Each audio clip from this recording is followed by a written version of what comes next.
अस्सलामुअलैकुम students, welcome back to Sigma Physicist. उम्मीद है आप सब खैरियत से होंगे। तो हम बात कर रहे थे साउंड वेव पर और आज हमारा लेक्चर नंबर 5 है। तो आज हम जो टॉपिक डिस्कस करेंगे वो है reflection of sound.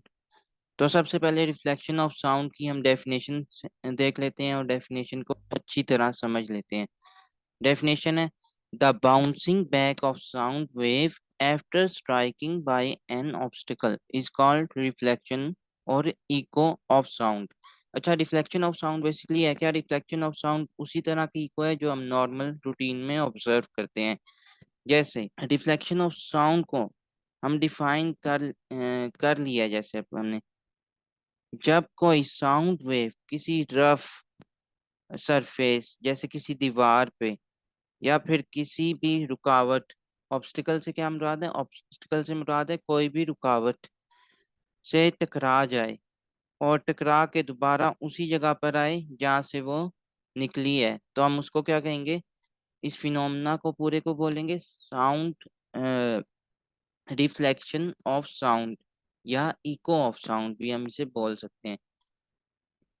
Reflection of sound के लिए जो एक बहुत ज़रूरी और अहम पॉइंट है वो ये है कि रिफ्लेक्शन ऑफ साउंड जो है वो तभी होगी जब साउंड वेव दोबारा अपने ही मीडियम में रिफ्लेक्ट बैक हो, बाउंस बैक हो।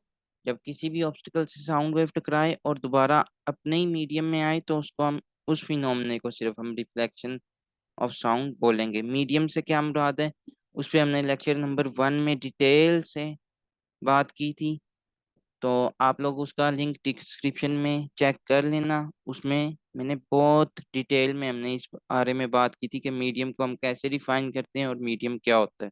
उसके बाद अब हम फिगर से देख लेते हैं कि रिफ्लेक्शन ऑफ साउंड असल में होती क्या है।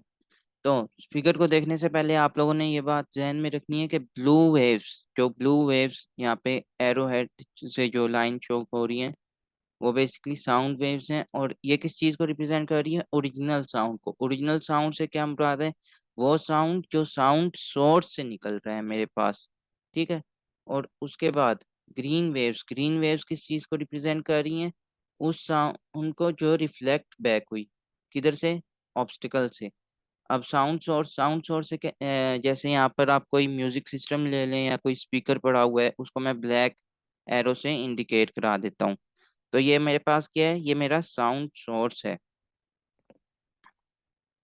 अब हमारे पास यहाँ फिगर में रिफ्लेक्शन का फिनोमेना हो रहा है जिसको हम आम रूटीन में इको भी बोल लेते हैं। वो क्या रहा है? ये देखें, ये जो ब्लू से वेव्स हैं ये ओरिजिनल वेव्स हैं।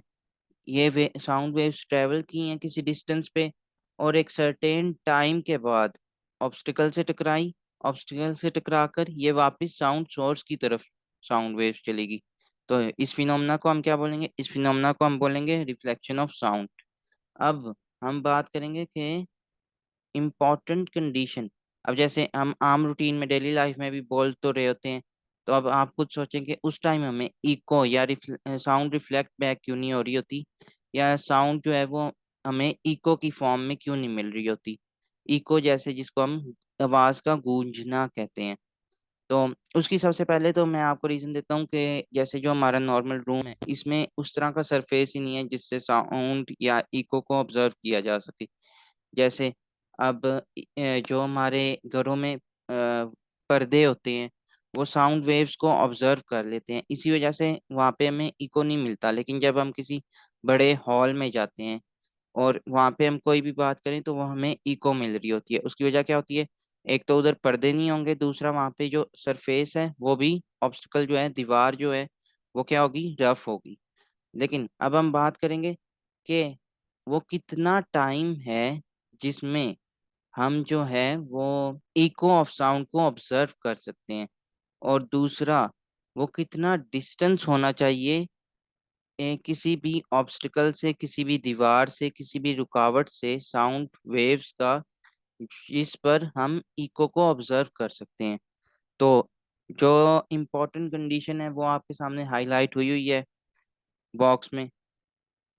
इससे मुराद क्या है?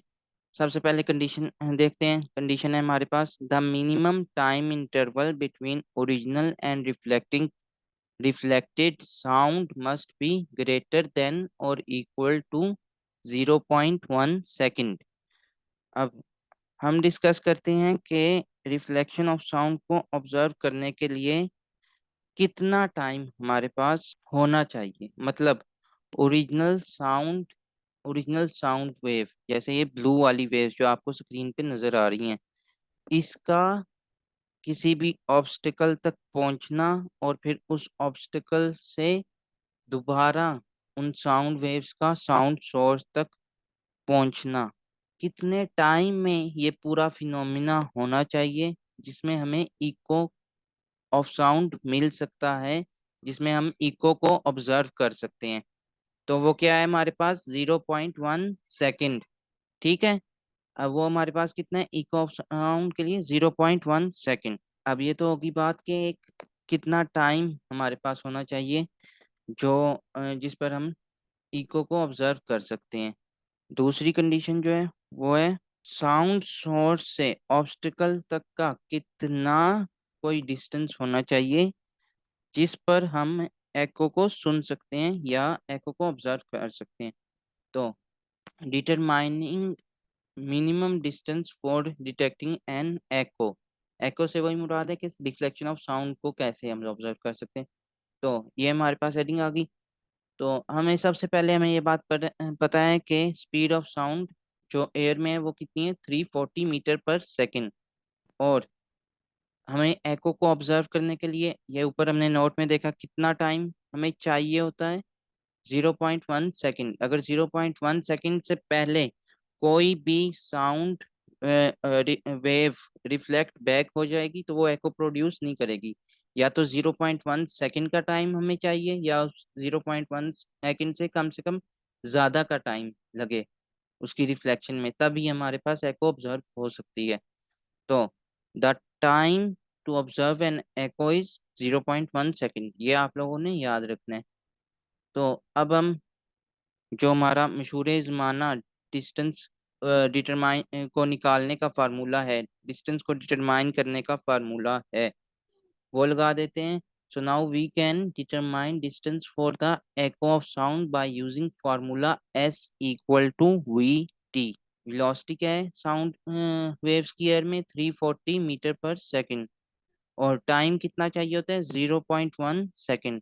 तो हमारे पास टोटल कितना आ गया, 34 मीटर। 34 मीटर क्या है, ये वो डिस्टेंस है जो ओरिजिनल और रिफ्लेक्टेड साउंड वेव्स ट्रेवल करते हुए कवर करती हैं। जैसे फर्ज करते हैं, हम ऊपर वाले फिगर को देख लेते हैं। अब इस फिगर में ब्लू वेव्स क्या हैं, ओरिजिनल वेव्स हैं। ग्रीन वेव्स क्या हैं, रिफ्लेक्टेड रेज हैं। तो इन दोनों ने ये सारा डिस्टेंस कवर किया 0.1 सेकेंड में। और साउंड सोर्स और ऑब्स्टेकल तक के डिस्टेंस को मैं क्या बोलता हूँ, 17 मीटर। और इन दोनों की स्पीड कितनी है, 340 मीटर पर सेकेंड। तो अब यहाँ ऊपर तो मैंने डिस्टेंस बता दी है, लेकिन उसको हम डिटरमाइन कैसे कर सकते हैं, S equal to V T के फार्मूला से। अब ये जो मेरे पास डिस्टेंस आया है, ये बेसिकली ओरिजिनल और रिफ्लेक्टेड साउंड वेव्स दोनों का आया है, दोनों ने ये डिस्टेंस कवर किया है। अब मुझे कौन सा डिस्टेंस चाहिए, मुझे अपना वो डिस्टेंस चाहिए जिसपे मुझे पता चल सके कि साउंड सोर्स से ऑब्स्टेकल तक का कितना डिस्टेंस होना चाहिए जिस पर मुझे एको ऑफ साउंड ऑब्जर्व करने को, सुनने को मिल सकती है। यानी मुझे सिर्फ अपनी ब्लू वेव्स ने जो डिस्टेंस कवर किया है वो चाहिए। तो टोटल डिस्टेंस जो दोनों ने कवर किया है वो क्या है, 34 मीटर। तो 34 को मैंने क्या किया, 34 को मैंने 2 से डिवाइड कर दिया है, मेरे पास हाफ आ गया, तो 17 मीटर। अब ये नोट जो है ये बहुत इंपॉर्टेंट नोट है। नोट क्या है, the minimum distance from an obstacle to hear an echo is 17 metre. If we want to hear more clear echo, the distance of sound source from obstacle should be increased. इसका क्या, इससे क्या मुराद है, इससे मुराद है कि हमारे पास किसी भी एको को सुनने के लिए साउंड सोर्स का एको से साउंड सोर्स का ऑब्स्टिकल से कितना डिस्टेंस होना चाहिए? 17 मीटर का डिस्टेंस होना चाहिए। और अगर हम इस ज़्यादा बेहतर एको सुनना चाहते हैं तो हम क्या करेंगे? उस ऑब्स्टिकल को साउंड सोर्स से मज़ीद दूर कर देंगे।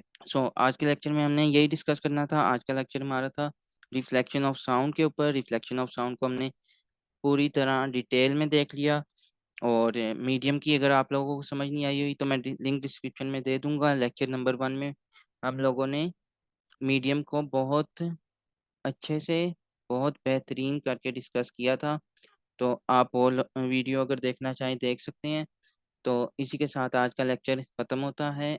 अपना ख्याल रखें, सिग्मा फिजिक्स को सब्सक्राइब करें। इंशाल्लाह यहाँ पर आपके एग्ज़ाम से पहले बहुत सी सीरीज़ आने वाली हैं, बहुत से इलेक्ट्रोडायनेमिक इलेक्ट्रोस्टैटिक के लेक्चर्स आने वाले हैं। तो खुद सब्सक्राइब करें, दोस्तों के साथ शेयर करें। शुक्रिया।